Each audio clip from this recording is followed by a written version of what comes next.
Grundy is our next candidate to speak. Tracy Grundy is running for State Representative District 102, which includes parts of O'Fallon and Lake St. Louis in St. Charles County. She is running against Ron Hicks, incumbent Republican, in the November general election. Tracy has a bachelor's degree in education from the University of Wisconsin-Oshkosh and an MBA from the University of Mary Washington in Fredricksburg, Virginia. Her professional experience has been in management and human resources. Tracy will apply this background to promote education, fair workplace practices, and affordable health care for the residents of District 102. Welcome, Tracy. Good evening. Thank you so much, Mary. So glad to see all of you here this evening. Although right now I'm not seeing too many videos or pictures of you, but I'm so happy that you joined us tonight. I am a complete unknown probably to most of you. I have never been in politics before. This is my absolute very first time doing anything politically. So let me tell you a little bit about my background. I grew up in Oshkosh, Wisconsin, graduated from the University of Wisconsin-Oshkosh with a bachelor's degree in education, had all my plans to become a high school English teacher. Unfortunately, when I graduated, I discovered that high school teachers and any kind of teacher really didn't make very much money at all. And I really wasn't making enough to pay my student loans, my rent, my car payment, anything like that. So I left the educational field and went into retail management, which is a shame. I think I would have been a great high school English teacher. I really had a passion for kids. I've worked my way up through retail management. Have worked for various companies as a store manager, district manager, and regional director for companies that you probably remember, like Famous Footwear, Wilson Suede and Leather. I was a regional director for Sears Portrait Studio, which was based here in St. Louis, and have done various things. I have my master's degree, MBA, from University of Mary Washington in Fredericksburg, Virginia. I lived in the Washington, D.C. area for about 20 years. I moved to the St. Louis area in 2010, so I am not a original Missourian, but I can tell you I've come to totally love this state. It's not my home state, but I absolutely love so much about Missouri.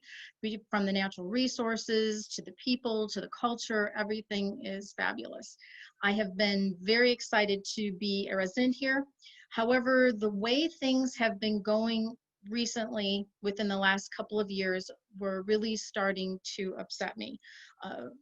A lot in my role as a human resources and recruiter, when I was trying to recruit people to relocate to the St. Louis area, I got a lot of pushback because people were afraid to relocate to Missouri, saying, oh, we've heard on the news it's a bad place, there's a lot of crime, there's a lot of problems, we don't want to live here.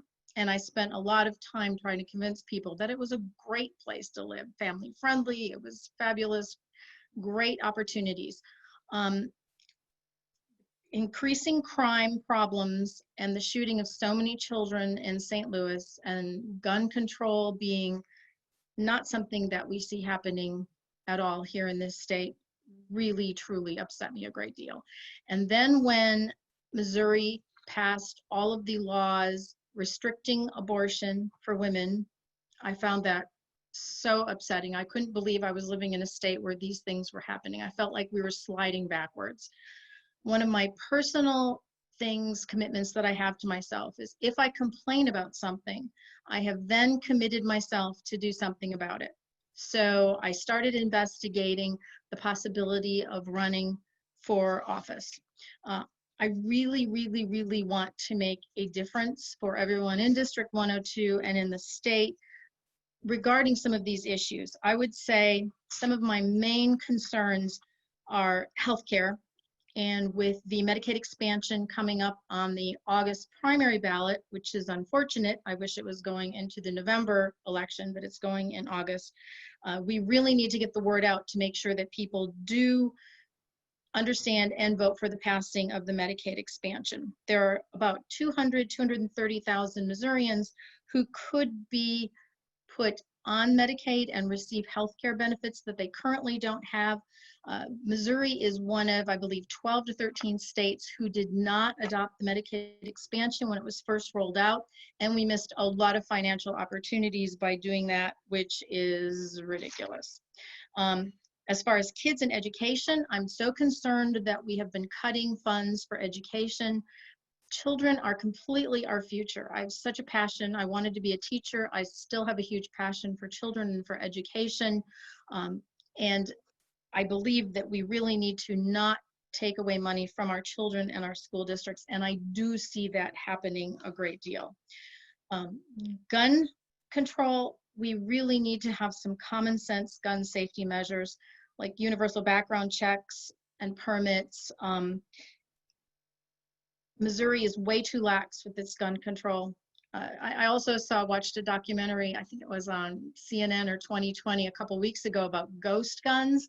Oh my goodness, that just about totally freaked me out. I had no idea how difficult and dangerous that was. To me, that is another issue that needs to be addressed in the gun control as well.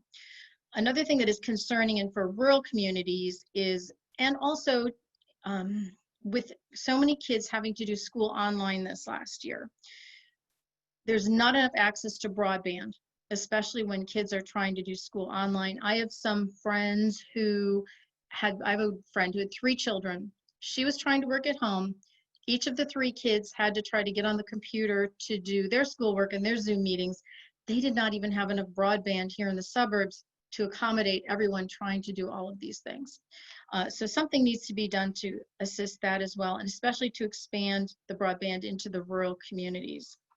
I think that there's so many things that we can do, and my opponent, Ron Hicks, is pretty much, I keep following and watching to see if he is a proponent. He doesn't say anything about anything, which is really rather disturbing. I think there's so many issues and so many problems happening right now that there is so much to talk about, so much to get involved in, so much that we can do. And it is pretty distressing to see that he really hasn't made any statements to the contrary. So that is my little speech. Do I have any questions? I think I do. Yes. In your more affluent suburban district, how can you support those districts within cities where poverty and low incomes are prominent? Okay, and my district is more affluent and suburban. However, I am going to tell you that not everybody in my district is affluent at all. There are many pockets of people struggling. I would say with the unemployment the way it is right now, and I will tell you, I also lost my job due to COVID-19 and had to file for unemployment. And because of my background in HR, I did coach some other people who had worked with me before and just friends of friends who asked for help on how to handle unemployment.